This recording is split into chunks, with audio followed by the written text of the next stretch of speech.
the 2 years that he has been in office.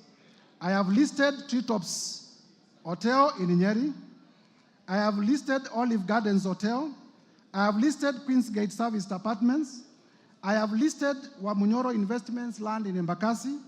I have listed the Aberdare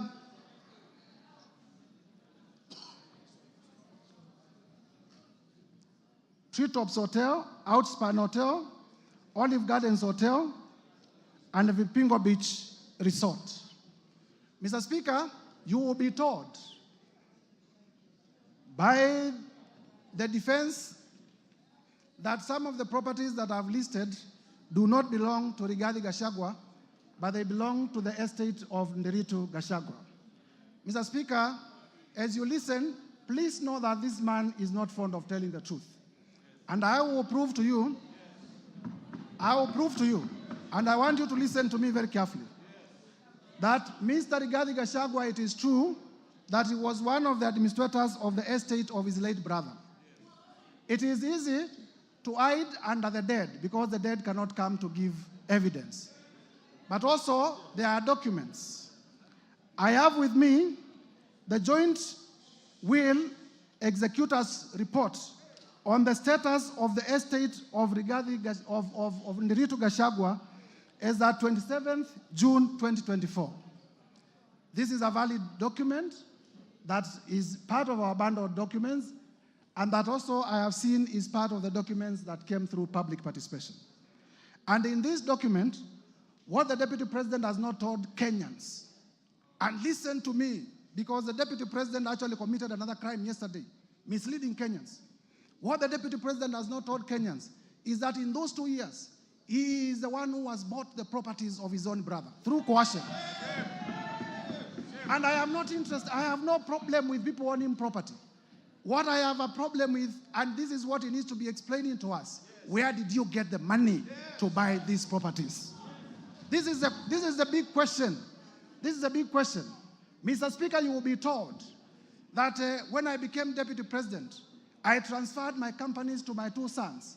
And my 2 sons are the best entrepreneurs that Kenya has ever produced. They are the best investors that Kenya has ever produced. And one day they walked into a bank and they got a loan of 600 million. Mr. Speaker, I have looked at the ID numbers of the 2 sons, and I can confirm that they are in their early 30s. I want Kenyans, Gen Zs, you were in the streets. I want Kenyans to tell me which Kenyan, 23 years old, can walk into a bank. Where do you get the security to secure 600 million loan? I started by saying, all you need to do is to believe that His Excellency Rigathi Gachagua has committed crimes.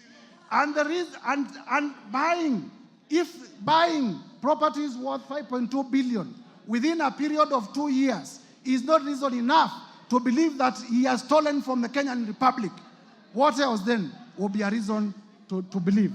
If a 28-year-old can be alleged to have walked into a bank and gotten a loan of 600 million, what else is a serious reason to believe that an economic crime has been done? Mr. Speaker, at page, shortly, Mr. Speaker, I have therefore proven that the Deputy President indeed is the one who bought through coercion the estate of his late brother. The source of funds to buy the estate is not known. Also in my bundle of documents, Mr. Speaker, there is a company called Crystal, and this is a very interesting company. This company called Crystal is the one that bought Aberdare Safari Hotel. And I have exhibited at page 122 of my bundle of documents a transfer document transferring the ownership of Aberdare Safari Hotel from the original owners to the children of the Deputy President Rigathi Gachagua at a consideration of 535 million. And this transfer, Mr. Speaker, was done on the 22nd November 2023, immediately after the Deputy President assuming office, and telling Kenyans that he found empty coffers.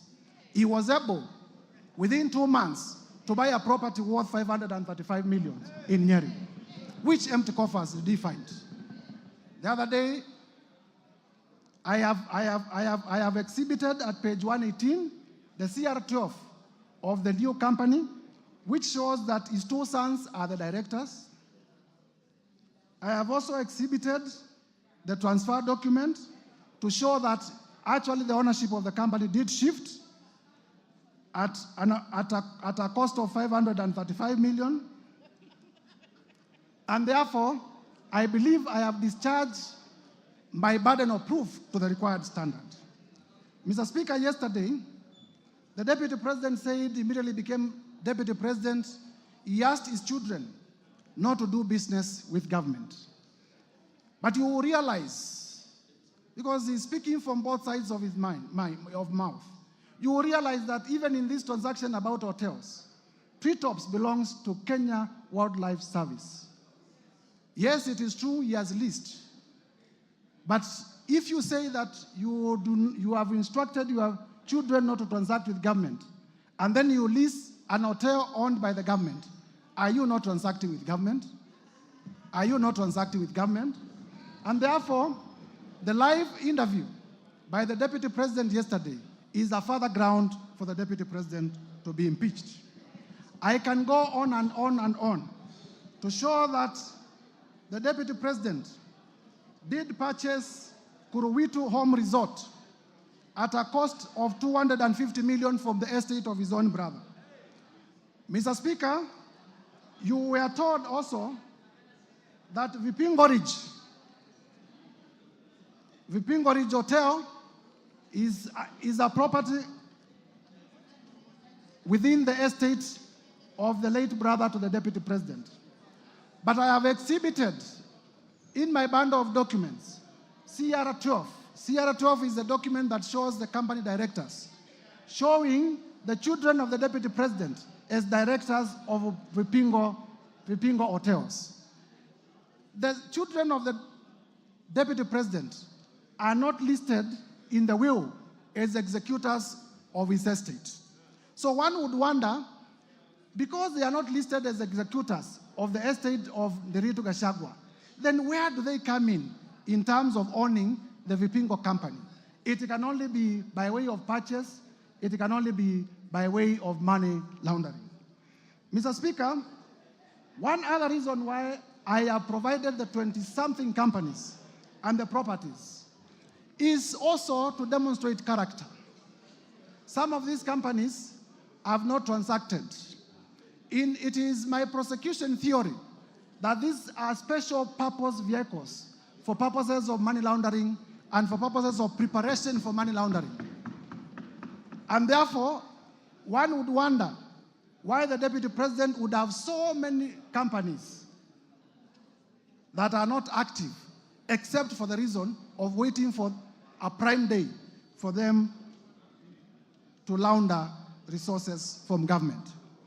Mr. Speaker, I have also listed many companies and suspicious transactions where companies were being paid as much as 100 million from the office of the Deputy President.